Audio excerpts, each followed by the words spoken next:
Everyone.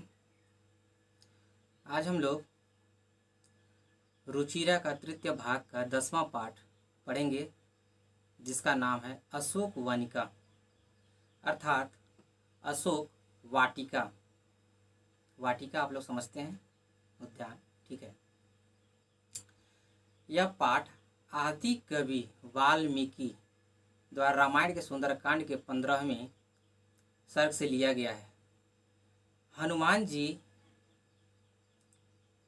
Sita ji की खोज में जब लंका में प्रवेश करते हैं और वहाँ के प्रसिद्ध उद्यान अशोक वाटिका की शोभा का आनंददायक दर्शन करते हैं, तो इस पाठ में अशोक वाटिका जो दिव्य आदित्य सौरभ स्वाद सौंदर्य एवं अनेक प्रकार के वर्णों से युक्त कुसुमों लताओं वृक्षों आदि से सुशोभित है, उसी का वर्णन इस पाठ में किया गया है। इस पाठ का अब हम लोग हिंदी अर्थ समझेंगे। उम्मीद करता हूँ आप लोग को समझ में आ जाए। एक चीज़ और, आप लोग मेरे चैनल को सब्सक्राइब ज़रूर कर लें, ताकि जब भी मैं नया वीडियो बनाऊं तो आप लोग को तुरंत मिल जाए। सर्वर्तु कुसुमय रम्यं फलवद्मिश्य पादपै पुष्पिता नाम शोका नाम श्रिया सूर्योदय प्रभाम।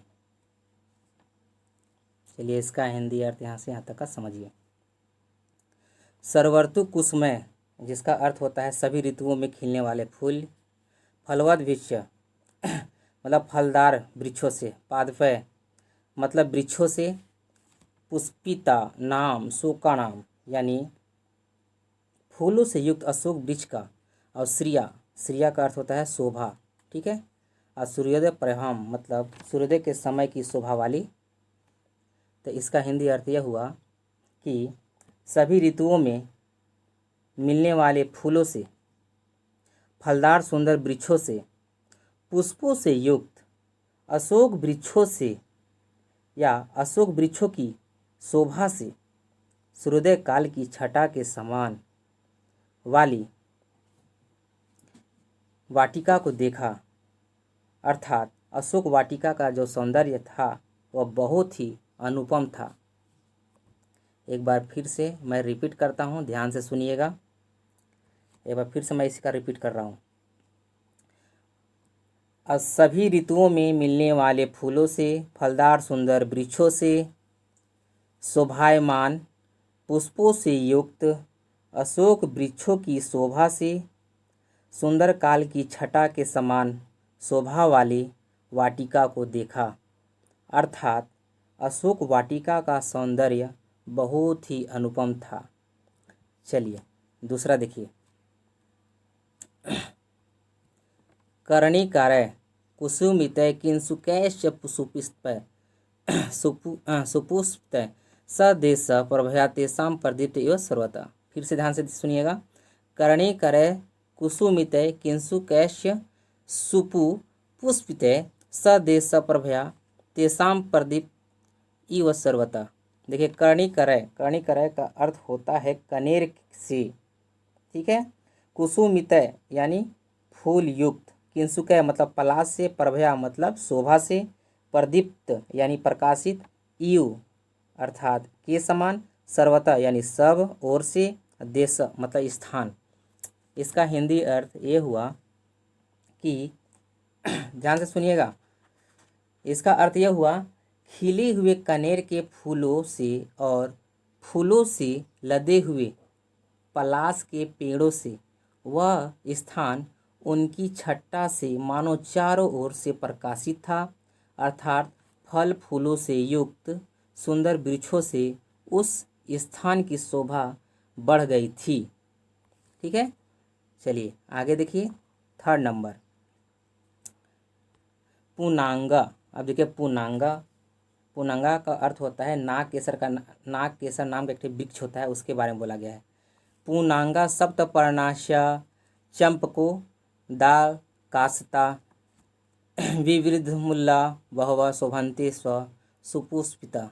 मतलब पूर्णांग छितवन चंपा तथा उद्दालक आदि अनेक प्रकार के सुंदर फूलों वाले वृक्ष जिनकी जड़ें बहुत मोटी थी वहाँ शोभा दे रहे थे, अर्थात विविध प्रकार के पुष्पित फूलों से उस स्थान की शोभा बढ़ रही थी। ठीक है, एक बार फिर से इसको समझ लीजिए, ध्यान दीजिएगा। पूर्णांग, श्वेत कमल अथवा नागकेसर, चितवन, चंपा तथा उदालक आदि अनेक सुंदर फूल वाले वृक्ष जिनकी जड़ें बहुत मोटी थी वहाँ शोभा दे रहे थे, अर्थात विविध प्रकार के पुष्पित वृक्षों से उस स्थल की शोभा बढ़ रही थी। ठीक है, चलिए 4 नंबर देखिएगा।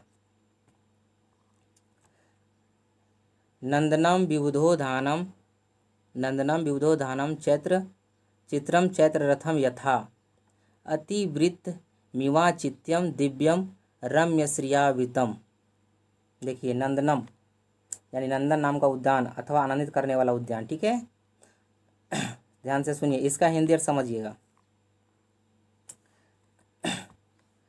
जिस प्रकार देवताओं का कानन, नंदन और कुबेर का चैत्र रथ विचित्र है, उसी प्रकार वह अशोक वन सुंदर शोभा से युक्त मानो दिव्य था। वह सबसे श्रेष्ठ और अकल्पनीय था। ठीक है, चलिए 5 नंबर देखिएगा, ध्यान दीजिए। सर्वर्तु पुष्पै निर्चितम पादपैर्म दुगंधी भी नाना निदा रुधानम रम्यम मृगण दुजय। ठीक है, ध्यान दीजिए, सुनिए इसका अर्थ। इसका अर्थ यह हुआ कि सभी ऋतुओं के फूलों से और मधुर गंध वाले पौधों से भरपूर वह उद्यान अनेक प्रकार की ध्वनि करने वाले पशु व पक्षियों से सुंदर लग रहा था। एक बार फिर से इसका अर्थ समझिए। सभी ऋतुओं के फूलों से और मधुर गंध वाले पौधों से भरपूर वह उद्यान अनेक प्रकार की ध्वनि करने वाले पशु व पक्षियों से सुंदर लग रहा था। ठीक है, चलिए 6 नंबर देखिए। अनेक गंध प्रवाहम पुण्य गंधम मनोहरम शैलेंद्रमिव गंधारयम द्वितीय गंधमादकम। ठीक है, अनेक गंध प्रवाहम पुण्य गंधम मनोहरम शैलेंद्रमिव गंधार्यम द्वितीय गंधमादनम। देखिए, शैलेंद्र का अर्थ होता है पर्वत राज को, और अनेक गंध प्रवाहम मतलब होता है अनेक प्रकार की गंध को फैलाने वाले। ठीक है, और पुण्य गंधम का अर्थ होता है शुद्ध गंध वाले को। ठीक है, चलिए इसका हिंदी अर्थ समझिए, ध्यान से सुनिएगा। अनेक प्रकार की सुगंध को फैलाने वाले सुंदर शुद्ध गंधयुक्त पर्वत को देखा जो दूसरे गंधमादन नामक पर्वत राज के समान सुगंध का धनी था। ठीक है, एक बार फिर से सुनिए।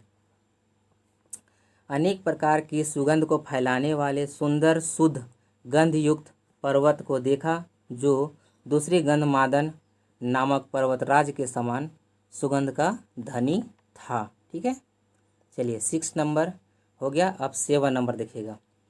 अशोक वनिकायम तु तस्यां वानर पुंगव स ददर्शा विदुरस्थम चैत्य प्रसाद मूर्जितम।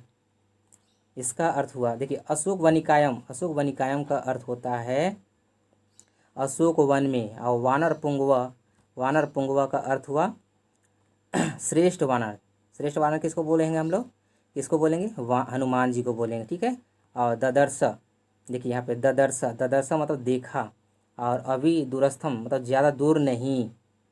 ठीक है, चैत्य प्रसाद मूर्जितम का अर्थ होता है गोलाकार ऊंचा मंदिर। ठीक है, चलिए अब इसका हिंदी अर्थ समझिए। उस वानर श्रेष्ठ ने उस अशोक वन में पास में ही स्थित एक ऊंचा गोलाकार मंदिर देखा। ठीक है, जिसमें सीता जी थी। एक बार फिर से सुनिएगा। उस वानर श्रेष्ठ ने, उस वानर श्रेष्ठ से तात्पर्य हनुमान जी से है, ठीक है, ध्यान दीजिएगा। उस वानर श्रेष्ठ ने उस अशोक वन में पास में ही स्थित एक ऊंचा गोलाकार मंदिर देखा जिसमें सीता जी थी, ठीक है।